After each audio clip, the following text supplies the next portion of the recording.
ministra Rosa Weber, no voto, ela introduz uma nova palavra para a nossa conversa sobre aborto no Brasil. Ela diz que é preciso promover a justiça social reprodutiva. E o que isso significa? Ela olha para os dados de quem são as mulheres que mais morrem, as mulheres que mais adoecem por aborto no Brasil. E ela diz que são mulheres jovens, são mulheres negras, são as mulheres mais vulneráveis. A pergunta de por que são elas é porque elas fazem nas situações mais inseguras, com os métodos mais inseguros, porque elas não têm dinheiro para ir à clínica ou comprar o medicamento correto para fazer uma interrupção da gestação segura. Então, com essa ideia de justiça social reprodutiva, a ministra Rosa Weber quer dizer que o aborto é um dos fenômenos de um complexo maior de proteções que o Estado brasileiro tem que fazer às mulheres, que vai desde sobre como exercer a maternidade, não exercê-la, creches, ao mundo do trabalho, a representação política.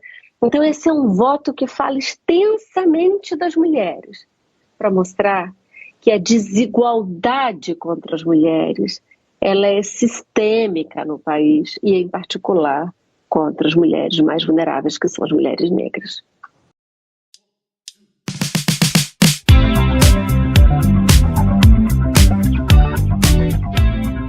A gente tem total segurança em dizer que é bem possível que a ética seja essa ética secular, humana, e não uma ética divina, sabe?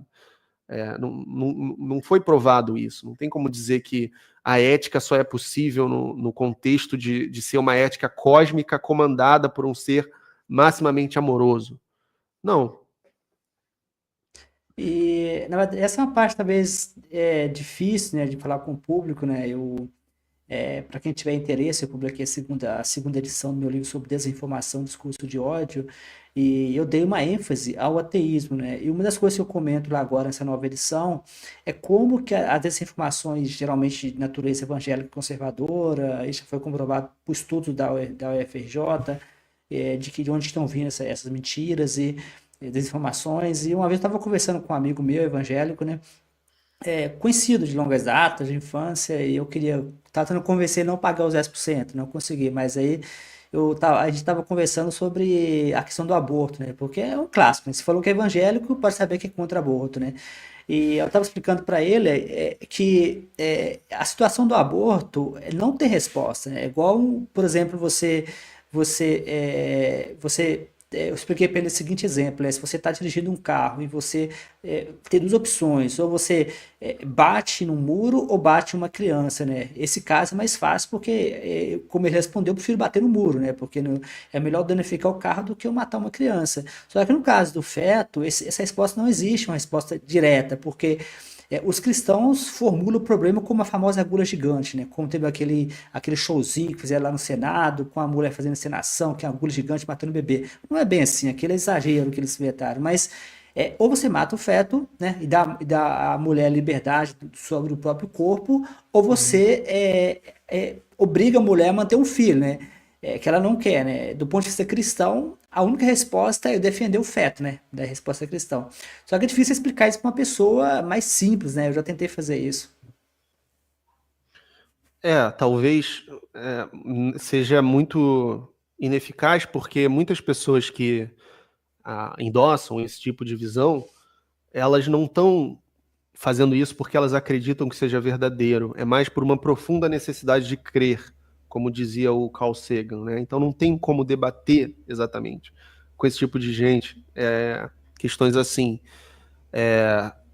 Mas existem aquelas outras pessoas que não são tão fervorosas, que aí sim dá para você conduzir, né, um debate sobre isso. Talvez não mude de ideia, mas no futuro ela vai se lembrar e aos poucos vai mudando de ideia e tal. Então é mais esse tipo de mudança, assim. Então, já que a gente está falando sobre isso, né, no meu livro, Por que Não Creio, eu articulo argumentos interdisciplinares aqui, né, a partir de por que eu acredito que Deus não existe, né? Não é um livro proselitista, com o sentido de desconverter as pessoas, é só mostrando os argumentos. Quem quer conhecer uma posição ateísta justificada, né, é o que eu busco fornecer aqui, nessas 195 páginas, né, falando tanto do lado mais abstrato filosófico, de refutar argumentos clássicos e mostrar os argumentos ateístas, como o problema do mal, o ocultamento divino, como também abordar a história das escrituras, as inconsistências, abordar o problema com os milagres, por que os milagres são falsos, e mostrar por que é implausível, né, o caso do cristianismo, assim, por caminhos interdisciplinares, assim. Então, para quem tiver a mente aberta a esse tipo de coisa, mas quem já está aí para uma profunda necessidade de crer, né, para uma coisa que é mais emocional, assim, e que depois ela racionaliza com a razão, aí é muito difícil, de fato, convencer. Na bioética é trabalhado o tema do aborto, né, e, em geral, é um debate sobre a questão da semana, né? A partir de qual semana o feto deixa de ser... a partir de qual semana o feto ele se torna senciente, né? Aí você, de fato, eu não lembro qual é a semana, mas existem debates... Acho que é 22 semanas. Mas o problema é que é difícil de argumentar. A questão é que uma coisa que eu falo muito no livro A Revolução Ateísta, na verdade, Revolução Ateísta, é que eu falo também no livro Bolsonarismo, né, que é o Ciência para um Cientista, volume Bolsonarismo, né? Foi inspirado em um amigo meu, né, um curso superior. E às vezes explicar para ele que o feto até 22, acho que é 22 semanas que o valor que os cientistas colocaram como a marca ali, que marca ali a separação, mas para ele, mesmo sendo uma pessoa que é engenheiro formado, coisa e tal, com mestrado, ele era católico, aí virou evangélico, não tem como, assim, eu tentei e não consegue, entendeu? Porque ele não vai ver como um feto, ele vai ver sempre como uma pessoa, né? Porque para ele, se ele é evangélico ou católico, aquilo ali é uma alma imortal, né, que está se encarnando e que você vai interromper esse processo. Então, para ele, você está cometendo um crime cósmico ali. Mas se ele tiver aberto a considerar a hipótese de não ser uma alma imortal, sendo ali, né, encarnada para depois passar por uma passagem de evolução espiritual até chegar no paraíso, eventualmente, se ele for uma boa pessoa, aí talvez dê para conversar, se ele tiver aberto à hipótese de que esse não é o caso, de que é só o feto de um possível primata, né, ser humano, homo sapiens, como nós, né, que talvez tenha vindo a se gestar de maneiras condenáveis, né, de maneiras erradas, enfim, e que a vinda dele ao mundo seja problemática por N razões. Então, é difícil, eu nunca conduzi esse tipo de debate especificamente, mas eu imagino por outros debates que eu já tive o quão trabalhoso deve ser, né? Já que você falou que é possível ter uma moralidade sem Deus.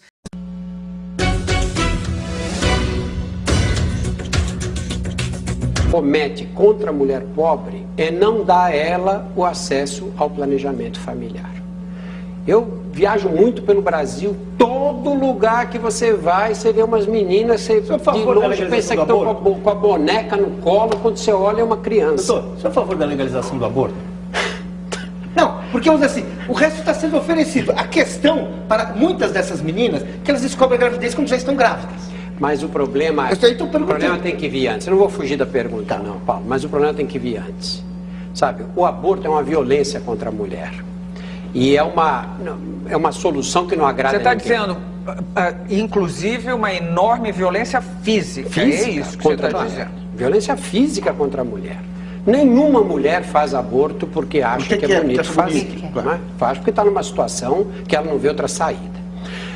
O que nós temos que fazer é pegar essas crianças e dar acesso ao planejamento familiar. Por que a minha filha não engravidou com 15 anos? Porque ela é mais séria do que a outra menina de 15 anos?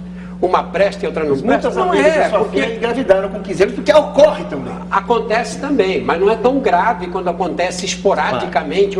Quando vira uma epidemia como a que nós temos hoje no Brasil, 1/4 dos partos do SUS são feitos de menina abaixo de 18 anos. Agora, abaixo de 18 anos? Mas falta o quê? Se legalizar só por aí. Informação. Só que terminar essa pergunta, desculpa. Porque nos Estados Unidos isso foi uma coisa importante, porque está demonstrado que tem um tipo de pessoa que não consegue ter acesso à pílula, mesmo que ela tenha na porta de casa, não consegue ir para o médico e saber o que... E ela só descobre que está grávida, ela começa a engordar, ela acha que está engordando. E essa pessoa, quando descobre, se puder fazer um aborto, ela fará.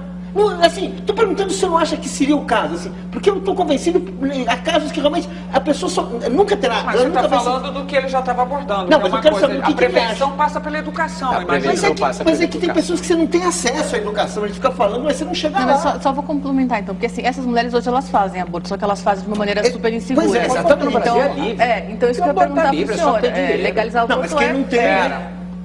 Vamos lá. O senhor é a favor de legalizar para fazer com que essa mulher que já faz aborto, ela faça de maneira mais segura do que ela cair. A gente tem um dado que 300 mil mulheres por ano são atendidas no SUS por abortos inseguros, feitos em casa, feito com complicações. Então, seria uma maneira de fazer com que, até evitar com que as mulheres tenham problemas mais graves, porque a gente não evita que elas não façam o aborto ser proibido. Eu acho que a questão do aborto se mistura com a questão religiosa.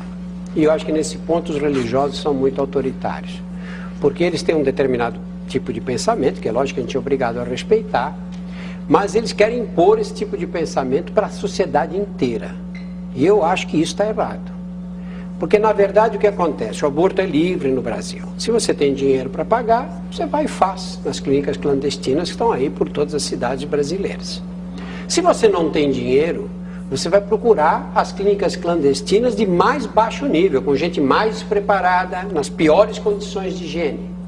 E você vai colocar essas meninas de 15, de 16, de 17 anos correndo risco de morte por causa desse tipo de procedimento inadequado. Do ponto de vista médico, eu não estou interessado em saber se eu sou a favor ou se eu sou contra. Eu acho que uma moça que vai fazer um aborto tem que ter um profissional do lado capacitado a fazer aquela manobra. Se isso está certo, se uma parte da sociedade acha que isso é um crime, a outra parte que acha que não. Nós não podemos impor para a sociedade toda o pensamento de algumas pessoas, porque isso é um autoritarismo da pior espécie. Mas aqueles que são contra virtualmente, que frontalmente, que acham que não deve ser feito de maneira nenhuma, que não façam. Os outros têm que ter uma solução para esse problema. Que é um caso de saúde pública. O que não está certo é se pegar uma menina que já é pobre, vive numa condição de vida dura, difícil, ainda jogar a menina nessa situação para fazer um aborto na condição mais precária que se pode imaginar, com agulha de crochê. Claro que ela não vai nem querer, né? Claro que ela vai pensar, posso morrer, quer dizer, opa, começa a ficar... Mas eu acho que o Estado tem primeiro obrigação, nós temos que atacar esse problema do planejamento familiar. Nós temos que atacar. Olha, quando eu fiz a série de planejamento na TV Globo, e a gente parava na periferia, na zona sul aqui de São Paulo, em Parelheiros, eu ia muito para lá. E você parava o carro da Globo, vinha a quantidade de mulheres que vinha. Doutor Drauzio, pelo amor de Deus, consegue que eu faça uma laqueadura? Eu tenho 30 anos e 7 filhos, a outra eu tenho 25 anos, 5 filhos. Eles pensam que as mulheres querem engravidar pelo prazer de experimentar os mistérios da maternidade.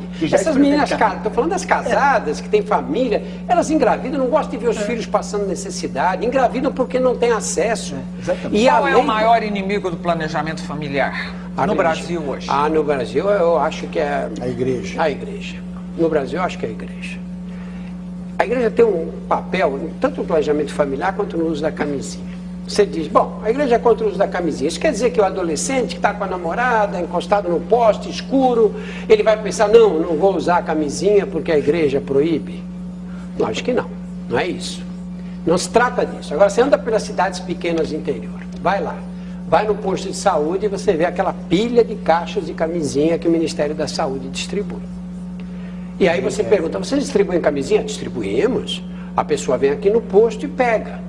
Quem são as pessoas que vão ao posto e pegam? São aquelas que não têm chance de pegar AIDS, que são as mulheres casadas que vão usar o preservativo para a contracepção. Porque a menina solteira não tem coragem de ir ao posto de saúde, que a cidade inteira vai ficar sabendo que ela começou a vida sexual. E por que não é feita, então, uma distribuição de porta em porta, nas escolas e tal? Porque o prefeito vai ficar mal com o padre, vai querer ficar mal com o padre? O deputado da região vai querer ficar mal com o bispo? Quer dizer, o nosso Estado é laico até a página 2, é isso? Lógico, esse é o poder dos religiosos, sabe? de prensar, de fazer a sociedade se comportar do jeito que eles acham que deve ser um comportamento, do jeito que eles acham que é um comportamento ideal. Uma das coisas que você prometeu, quer dizer. Não vamos para o próximo bloco sem isso. Então, não quer manter a audiência lá, não? Não, vamos embora. Veja a questão da interrupção da gestação. Então, eu vou dizer alguns dados da realidade e depois vou dizer as dificuldades de pautar. Primeiro dado da realidade. Praticamente nenhum país democrata e desenvolvido do mundo adota como política pública a criminalização. Nem o Canadá, nem a Inglaterra, nem a Alemanha, nem a Holanda, nem os mais católicos, nem a Itália, nem a Espanha, nem Portugal. Esse é um dado fático. Ninguém adota. Bom, então talvez não seja uma boa política pública, ninguém adota. Segunda informação importante, de acordo com a Fundação Guttmacher, a criminalização não diminui o número de abortos, apenas impede que ele seja feito de uma maneira segura. Portanto, a criminalização é uma política pública que não é capaz de produzir o resultado que ela visaria a produzir. Em terceiro lugar, e esse é o ponto mais delicado e a razão pela qual eu ainda acho que não há amadurecimento para pautar, é que as pessoas ainda não conseguiram fazer uma distinção muito importante, que é qualquer pessoa deve ser contra o aborto, ninguém é a favor do aborto. Portanto, o papel do Estado é evitar que ele ocorra, dando educação sexual, contraceptivos e amparando a mulher que queira ter o filho e esteja em condições adversas. Esse é o papel do Estado, evitar o aborto. Porém, e qualquer pessoa tem o direito de ser contra, de pregar contra e de não fazer. Nada disso, no entanto, se confunde com querer prender a mulher que tenha a circunstância de fazer. E aí a criminalização tem ainda um subproduto que é penalizar as mulheres pobres que não podem usar o sistema público de saúde. Portanto, é uma política pública equivocada e perversa. E as pessoas precisam entender que ser contra a criminalização, ser contra prender a mulher, não tem nada a ver com ser a favor abortista. Agora, por que o senhor acha que não dá para pautar, então, se o senhor tem tanta convicção de que o assunto está mal as pessoas mal até parado. me dizem, olha, não fala desse assunto não, que é muito divisivo, mas eu falo, porque eu estou tentando desempenhar o papel de levar essa conscientização às pessoas. Mas ainda não chegou esse momento lá dentro, internamente no Supremo. Eu estou falando da sociedade brasileira, porque, na minha visão, enfim, de professor teórica, o Supremo tem 3 grandes papéis. Um papel, eventualmente, contramajoritário, que é contrariar a vontade da maioria para promover um direito. Tem um papel representativo, que é atuar quando o Congresso não tenha conseguido atuar por circunstâncias da tramitação legislativa ou por uma minoria que impeça o andamento. E o papel iluminista, que é raríssimo, mas em alguns momentos você tem que empurrar a história, que foi o caso dos Estados Unidos, que eu falei, da integração nas escolas, no Brasil, o caso das uniões homoafetivas. Mas uma Suprema Corte, ela não pode estar totalmente dissociada do sentimento social. E, portanto, como eu sou convencido de que as pessoas inteligentes, esclarecidas, bem-intencionadas, serão capazes de compreender a distinção entre ser contra e prender a mulher, eu estou fazendo esse esforço de levar esse tema ao debate público e eu espero que o debate possa amadurecer para que eu possa levar a julgamento. Eu não sei o que os meus colegas acham, Vamos ou esperar. alguns.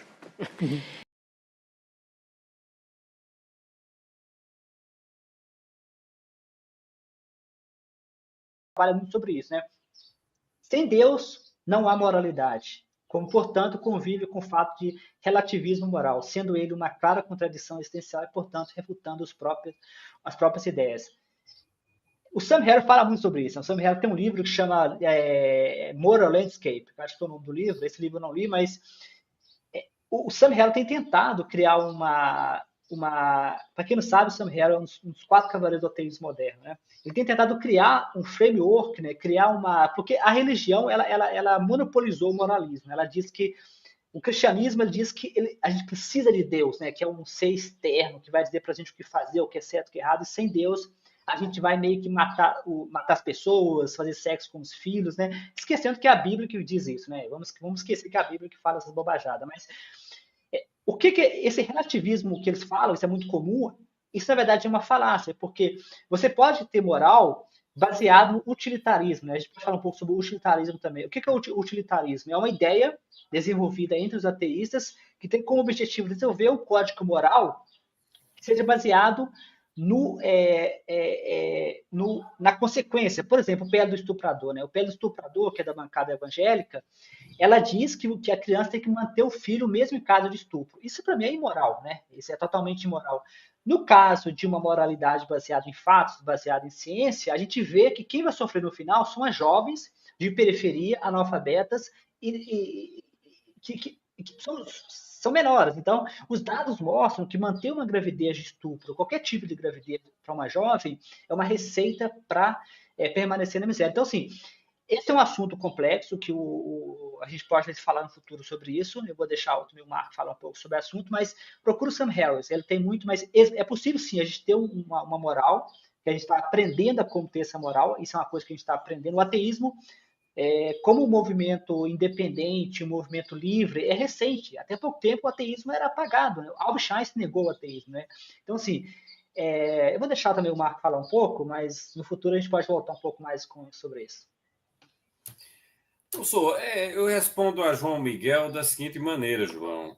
João, eu não troco o meu grau de compreensão de moralidade e a minha ética, o grau ético em que eu me encontro, a compreensão que eu tenho disso tudo pela moralidade de nenhum pastor, de nenhum guru, de nenhum padre, de nenhum papa, de nenhum patriarca, entendeu? Então, é isso que eu tenho a te responder. E a moralidade, a gente faz-se pelos exemplos que você dá em sua própria vida. É isso que dá testemunho, são os seus exemplos, é a sua ação, a forma como você procede na sociedade, que dá testemunho de como você procede moralmente. Então, o que eu posso dizer, pegando o gancho no que o Jorge colocou, João, é que é essa bancada evangélica que está propondo esse tipo de imoralidade, entendeu, João? De imoralidade que a gente tem que repudiar, e se fosse um bom cristão, ou se é um bom cristão, e eu espero que seja, deveria repudiar também, porque, inclusive, a Igreja Católica deveria repudiar esse tipo de proposta de emenda constitucional que pune a vítima.